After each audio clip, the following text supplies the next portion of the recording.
may sibok na sa akin. Actually, medyo kabado rin ang time ko dito truck si R1. Kasi tayo na to dapat sa truck. Wala pa tayo? Naku po, ayun lang. Ma'am, wala pa kami risba. Sa motor na lang po. Sige po. Sarap sa feeling, guys. Sarap truck din si R1. Bak tayo 150. Mapya. Up, over. Uy, sibok na naman. Yes! Pagod na ako, guys. Suka na ako. Sakit ng vertigo ko. Sobrang Oo, coach. Yung kung nakita niyo yun.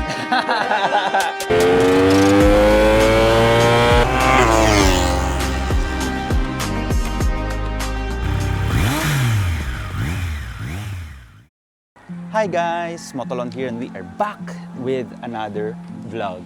So for today's video guys, makita nyo, parang nasa ibang lugar tayo. Wala tayo sa garage natin. And makikita nyo, parang meron tayong motor sa likod.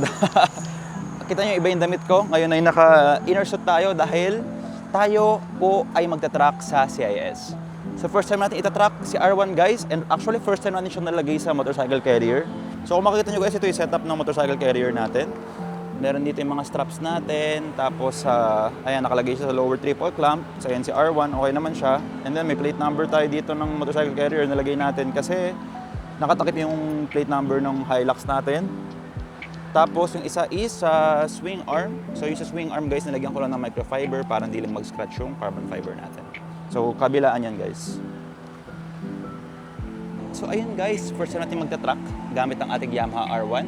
And if interested kayong makita or ma-experience ang 1000cc sports bike sa truck, then itong video na to ay para sa'yo. Kaya guys, tara, punta na tayo sa Clark International Speedway.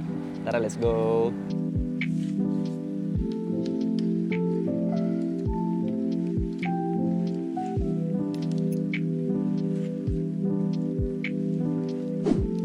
Ayan guys, so nasa Clark International Speedway na tayo. And babayad lang muna kami ng paddock bago dumiretso. And nandito na si Eman with his KTM RC390. Ayan, kapogi, di ba?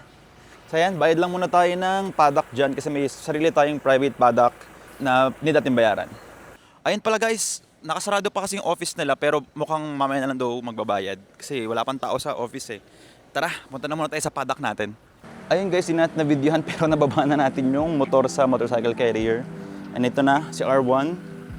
Makikita niyo si R1 dyan. Tsaka yun nga, yung RC390 ng ating tropa. And first time niya magta-truck. Anong feeling mo man? Anong nararamdaman mo? Kinakabahan. Nakabahan ka? If you've watched my video about sa first truck natin, grabe, sobrang kaba ko rin ng first truck. Pero ganun talaga, normal lang yan. Actually, medyo kabado rin ako kasi first time ko dito truck si R1. First time sa 1000cc pero let's see. Sali tayo sa beginners ulit. Beginners muna tayo. Hintayin lang natin yung time guys, tapos truck na. Sana lang di na umulan kasi kita nyo basa yung daan ngayon. And pag alam niyo pag basa yung truck medyo madulas, hindi masyadong maganda mag-truck. Pero lumiliwanag naman na, so hoping na magtuloy-tuloy yung araw.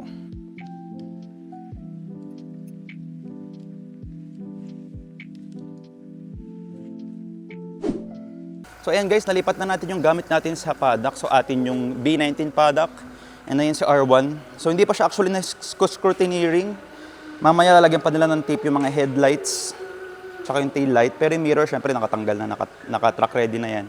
Itong RC390 rin, most probably tape rin nila yung side mirrors nito. And then of course also yung headlights. And then sana i-check rin natin nila yung tire pressure. Pero kung hindi pa, idala naman tayong pang ano dyan, pang hangin ng gulong.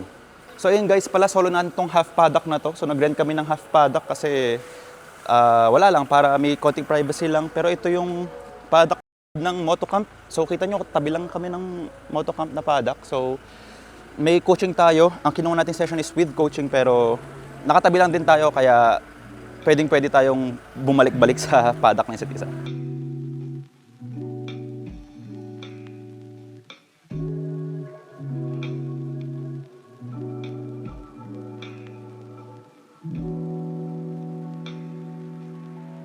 So guys, ito pala yung state ng truck natin ngayon. So kung makikita nyo, medyo tuyo naman na yung truck. Okay, pero medyo lumilintik ng konti. Pero hopefully hindi masyadong malakas yung ulan para hindi siya masyadong mabasa yung truck kasi pag basa siya medyo delikado mag-truck, 'di ba? Pero syempre hoping tayo na hindi masyadong lumakas yung ulan para maganda yung truck natin. And also pakita ko sa inyo yung paddock natin, lumipat pala tayo. Tara. Outfit check pala. Ayun, tama. Ito yung inner suit ko from SPRS. Ito top, tsaka syempre may partner siya na SPRS din, yan. SPRS baka naman. And ito, pakita ko lang din yung mga bikes natin. Meron tayong Yamaha R1. Of course, si Bluey, gagamitin natin yan sa truck. The Ninja 400 ni Cinema Roll. And then, KTM RC390 ni Eman. And then, of course, yung gear natin, pakita ko rin sa inyo. Siyempre, alam ko naman kung napanood yung last track din natin sa mga loyal subscribers natin dyan. Medyo nakapadded lang tayo. Pero siyempre ngayon, bumili tayo sa SPRS na full suit. So, itong full suit na to guys, galing kay Moto Miyagi. Second hand lang to, pero size ko naman, tsaka maganda pa rin naman yung fitting, kaya kinuha na natin. And also blue rin siya, para kakulay natin si Bluey. And then, of course, kompleto siya ng padding, suit. And then, of course, yung extra star boots natin, SPRS din to. Well, partner na SPRS suit. And then, of course, SPRS din na gloves, kaya sec. Baka naman, kita nyo yung buong gear ko, SPRS lahat. Dalhin lang namin yung bike sa bike scrutineering, tapos babalik natin ulit sa paddock. And para mas kita doon ng photographer yung mga bikes natin. Eh, actually, yun pala yung paddock na motocamp, dalhin natin yung bike doon. Diyan lang kayo, tulak na lang natin.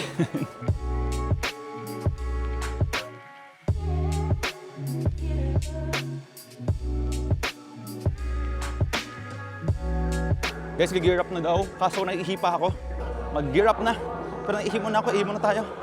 Teka, kasi tayo na to dapat sa truck. 1 hour later. Success! Pabalik tayo sa paddock natin.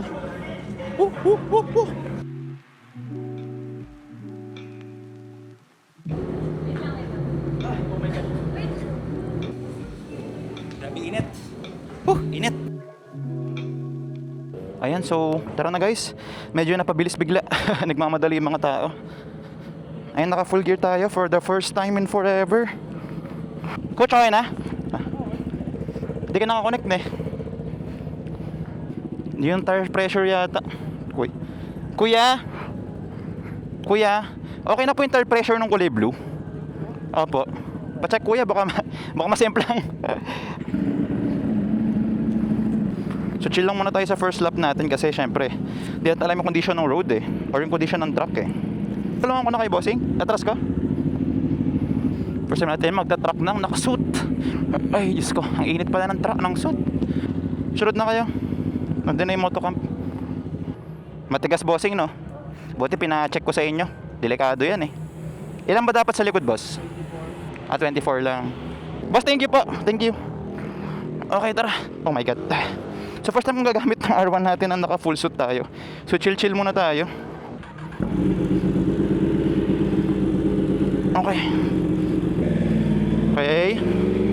Ito pala yung feeling pag grabe pala yung kapit ng ano. Saan? Wala pa tayo? Wristband. Wala pa palang wristband. Sakto, mapapainitan tong motor.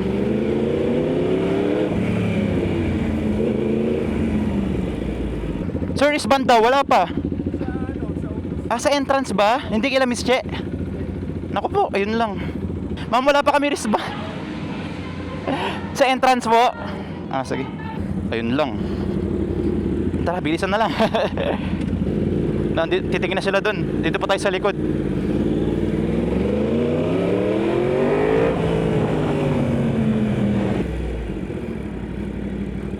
Wristband to, bossing dito ba? Fill up na kayo ng waiver. Sa motor na lang po. Sige po. Ayos to experience natin Yan, dito. Okay.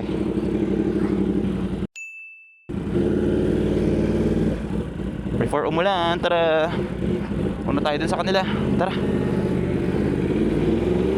Okay, medyo maambon kaya chillax lang muna tayo sa pag-ride. Hintay din naman natin sila Dom tsaka sila Eman dun. Motocamp boss, kakakuha lang ng ng pula. Oo. Pwede na po. Tingin na, sige. 400 pa babano kayo, 1,000. Sama-sama kayo. Okay. Tingin muna sa kaliwa before tayo pumasok.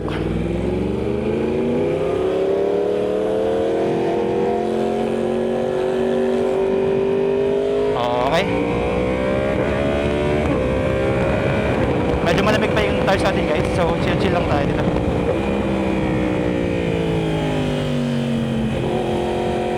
Oh, sarap sa feeling guys. Sa wakas napag-truck din tayo.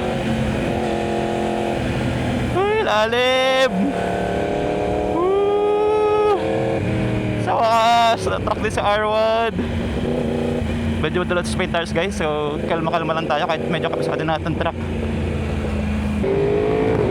Medyo madalas pa ano guys, yung gulong natin, malamig pa. Hit that, bro! Woo! Sarap! Wee! Dire siya, Kane! Relax lang muna siya, Kane.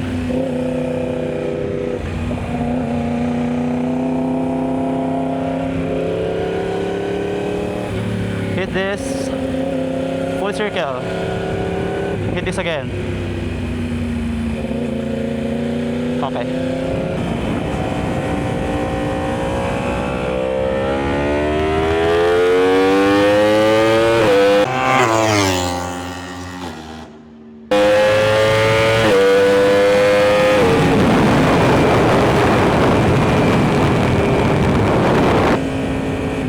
Hit this. Hit this again.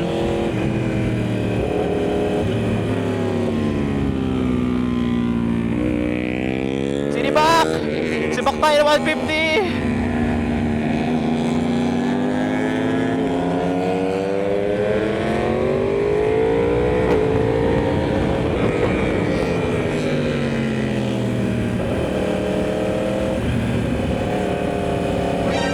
Kopya.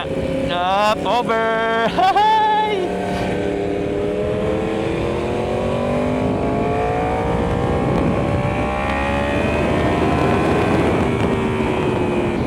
Ay, takot na yun, R! Bye, idol!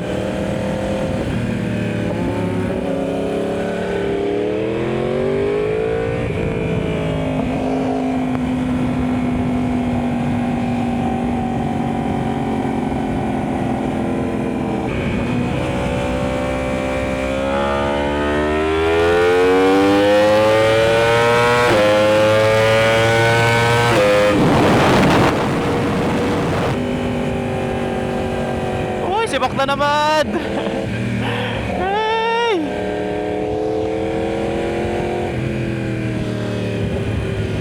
Pagod na ako guys. Wala na, chillax na lang tayo. Nagsuka na ako. Oh.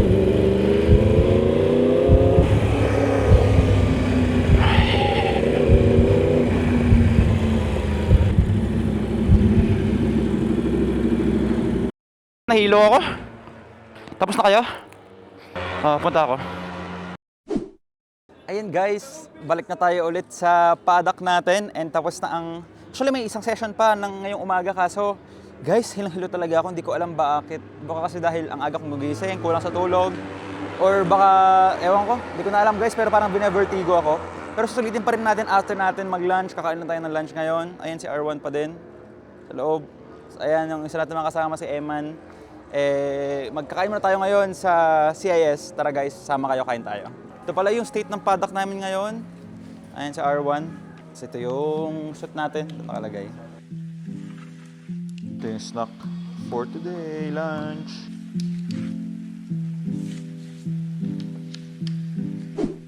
Hi guys, so tapos na ang ating lunch and third track session na. Medyo hilo pa rin ako, nag-inom na ako ng Bonamine. Pero tingnan natin kung may hit pa rin ako ng hilo sa truck. So hopefully hindi na. Pero let's go. Tara, truck tayo ulit. Third session. Let's go. Doon na daw. Diretso na doon. Diretso na doon. Lamig pa yung makina ng motor ko. Bye-bye.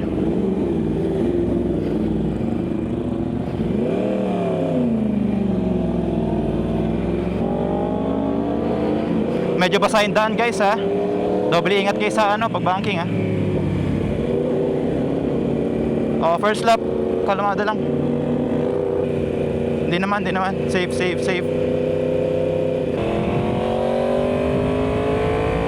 Ayos yung truck natin, may konting ulan na.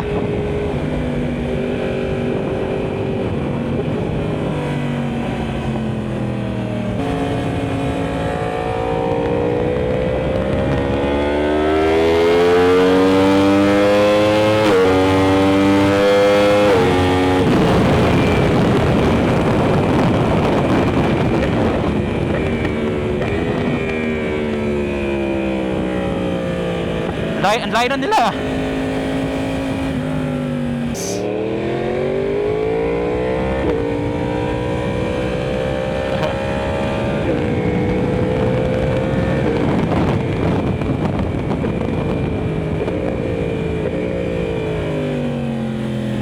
Paano, ingat ka. Kalmado lang sa throttle, bro. Huwag masyadong mathrottle. Madulas yung daan yan, medyo basa. Oh, kalmado lang sa corners. Ay, si Miss Che. Eto, sunod ako sa kanya. Yes! Okay. Okay. Okay.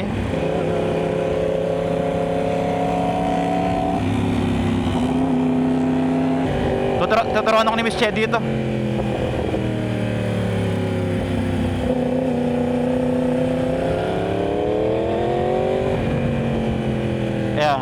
Ayan.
Nakakalula.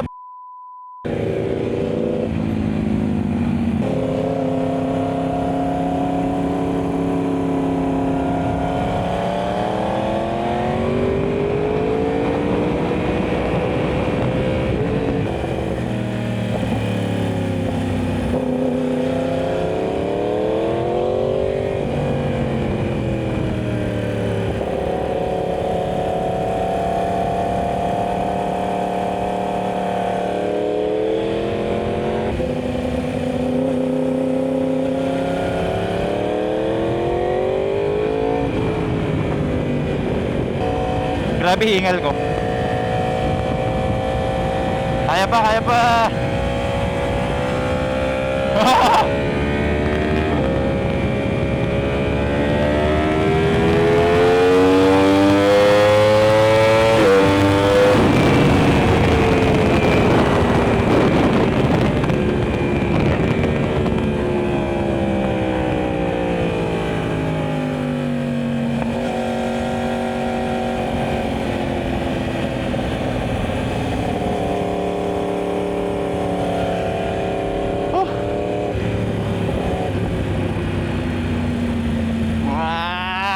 Mali ginawa ko.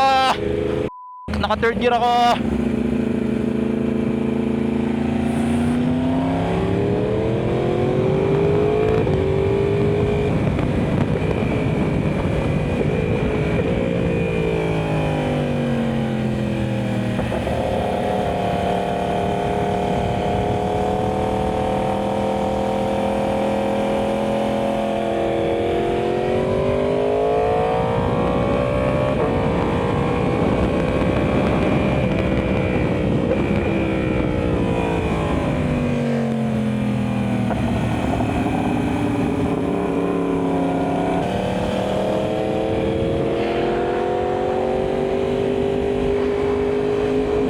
Out ako, boys. Dami ng practice sa body position. Sarap.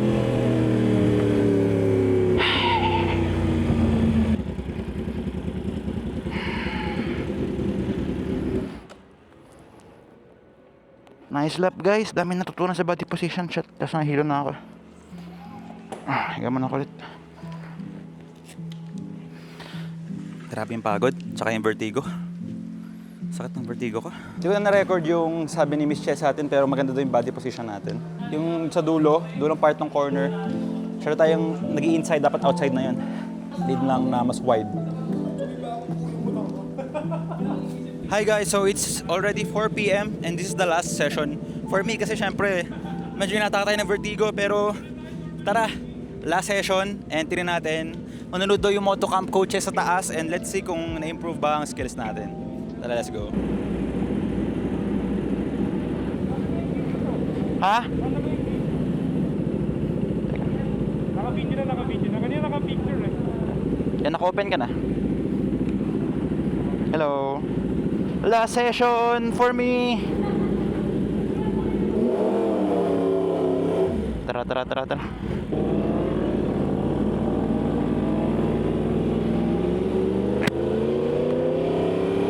Painit pa na ng gulong.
Bossing!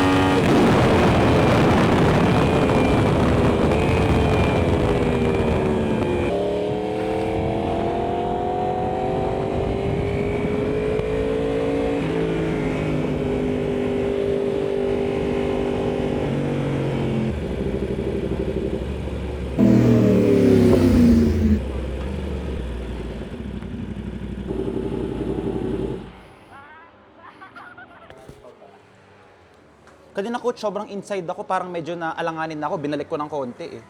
Sobrang dun sa pababa? Oo, coach, yung nakita parang niyo may- yun. Medyo natakot ako ng konti eh. Rasha, kitang-kita kayo eh. Pucha, dun sa semi-straight, di ba? Pepreno kayo, tapos bibitaw. Tapos nung papalikunan naman, dito rin. Sa taas. Kasi coach, second session ako, Naabangan sila, ko, first hindi session. kaya na to. Lumilingon naman. Kahit siya coach, lumilingon naman. Delikado, ako Oo. isa pa lang ha. Oo. Coach, tanong ko, di ba after ng Yokohama, di ba yung unang corner. Sa pangalawang corner, coach, medyo naiilang ako dun sa pababa. Anong style nyo dun? Kasi di ba, left, tapos kakanan biglang ganun. Tapos may pa-incline siya. Late. Pero yung, di ba nalulula ko lagi dun sa biglang babang ganun eh. Yung bilang bumababa yung truck. Okay. Medyo paano yun? Doon kayo tumingin sa kaliwa. Di ba, Sa kaliwa, okay. ganyan siya, di ba? Yes, Yung coach. linya na to. Yung Sa linya na outside, yun. no? Okay, Doon titignan. kayo Tapos pag kanan, apex na agad tingin. apex. Okay, gets. Pero huwag kayo magmamadaling lumiko, no? Feeling ko yun ang problema ko, Di ba coach eh. nagsasaya Oo. ng ganyan? Opo, usog dito. Stay muna kayo dito, and then saka... Para yung labas mo, coach, outside agad. Inside, outside. Oo. Straight na lang yun. Oo. Tama mo ng apex, biga. Kasi doon ako nahihirapan, coach, pag kanan na gano'n, lagi ako sa inside na pupunta eh. Sobrang lumiko. Oo. Stick ka muna dun sa kaliwa. Yes, coach. Muna. Okay, coach. Okay. Okay, noted po. Based sa experience mo, alam mo na, no? Kung paano hindi mag-wind masyado. Bato ka muna doon sa taas. Oo, di ba? Dulo. Gaganon ako. So, buwelo. Wala yung ginagawa ni Sir. Ganun. Ako body position ko, coach, okay naman. Okay naman yung body position mo para sa akin. Okay. Ganun din ako naman. Ganun ka rin. Nung nagsisimula, oo. Paano yung coach talagang sit time na lang talaga para medyo masanay? Kasi medyo nangangalay ako pagkatagal-tagal eh. Tsaka upgrade nyo na yung bulok ninyo. Sulit yan. Pagka mag-ride, palit. Actually. Hindi pag-ride siya. Oo, ubos agad coach, no? Oo. Sila coach, body position okay naman. Grabe yung reaction. Sa akin, tikas na rin. Hirap lang butan. Parang sa'yo rin, sir. Oo nga po. Dito. Medyo naka-stick out kayo. Though okay lang naman yun kasi si Danny Pedrosa yun yung sinasabi. Actually, nakaganon nga siya, coach. Oo. Pero as long as malambot to, okay lang. Okay lang. Basta, pag pepreno kayo, oo, gagamitin to para hindi kayo mag-move forward. Pepreno. Pero pagka nasa likuna, relax. So, kumbaga pagka humihinga kayo, pag pepreno, tapos, exhale, no? Pasok nyo na sa tamang gear para, ano na lang, bukayin din. Ang laki ng improvement mo. Thank you. Oo nga, coach. Eh. Naramdam ko rin eh. Oo. Until this afternoon na. Yes po. Sakay mo this morning, tsaka malaking leap mo from morning till afternoon. Thank you, coach. Ay, pinalakpakan talaga ako. Thank you po, thank you po, thank you. Thank you, coach. Learn international speed. Nag-ano pa rin, nagnanaro sa exit pa rin. Oo, Yun. Napansin ko rin. Nagbabakbakan kaya sila. Station 4 to. August 2. Gusto nyo ba? Mabigyan Pwede na ng yan, release kami. pwede. Oo. Nagdadicing na yung mga yun. Important. Mag-race yung dalawa. Pwede na yun, pwede na yun. Okay guys, so tapos na ang track day natin and ayan, pauwi na tayo. Mag-set up lang tayo ng mga gamit. Babalik natin yung carrier ng Fortuner kasi tinanggal kanina and ayan, sa rampa natin ulit yung R1 and after that, lalarga na tayo. So tingin nyo guys, okay ba yung track day natin? Kasi ako feel ko okay naman, lalo na-focus ng Motocamp talaga yung lahat ng attention nila sa amin. Tsaka nagamit ko itong tracksuit natin. And ayun lang guys, sana more track days to come. And sa Motocamp, maraming salamat po kay Miss Che tsaka kay Coach Casper. Sila actually nag-coach namin ngayon. Tatlo lang kami. Actually, 4, may +1, pero yung mga tropa 3. Ayun, na-focus talaga sa amin. Actually, naka 4 sessions kami, pero yung kada session sobrang tagal. Kahit na kanina, kung nakita nyo, medyo parang nasuka ako. Pero ganun talaga. It's part of the process. And bawi tayo next track. And then guys, if you've enjoyed watching the video, please leave a like. Nakahawak tayo sa ating nababagsak na. Hi guys, Victor Marlon here. And habang na-edit natin yung vlog natin, na-realize ko na nakalimutan pala akong gawin sa sobrang pagod ko after nung track. That is mag-shoutout ng ating mga subscribers. So alala nyo guys, di ba? Sabi ko last video, shoutout ko kayo. Lalo na yung mga nag-comment ng shoutout sa video natin. So ito na yun guys. Isa-isahin natin dahil madami-dami ang nag-comment. Una sa lahat, shoutout kay Sir Eric at sa Dumlao family. You're watching from Damam. And shoutout sa inyo. Salamat po sa suporta. Kay Sir Ron sa Triumph BGC, shoutout po. Actually si Sir Ron, kung di nyo alam, ang isa sa mga pinakaunang subscribers na nakakilala natin in person. So, shoutout sa iyo, Sir Ron. And then, Sir Aligoy, shoutout. Pinapa-shoutout ka ni Sir Jojo Ramirez. Shoutout sa iyo. Hindi ko alam po siya yun o friend niya yun, pero shoutout sa iyo. Ariel Mejia, shoutout din sa iyo. Ayan, shoutout na kita for the next vid. Hopefully, makita nyo to. Hopefully, madami sa inyo magstay hanggang dulo ng video na to para makita nyo yung shoutout. So, ayun lang muna mga shoutout natin for today's video. So guys, if you want a shoutout sa ating next content, make sure na comment down below na magpapa-shoutout kayo kung sinong gusto nyo i-shoutout. And of course, gagawin natin na next time sana maisikit ko na sa vlog. Sana hindi yung sa editing na lang. Pero let's go back to the vlog guys. Papaalam na si Motolon. Wow! And if you haven't subscribed to Motolon yet, please subscribe to Motolon. And again, maraming salamat sa Motocamp. Next month, of course, mag-track day tayo ulit. And see you guys in the next content. Maraming salamat po. Motolon. Bye-bye! Imaginary bomba. Bang, bang, bang, bang. Bye-bye!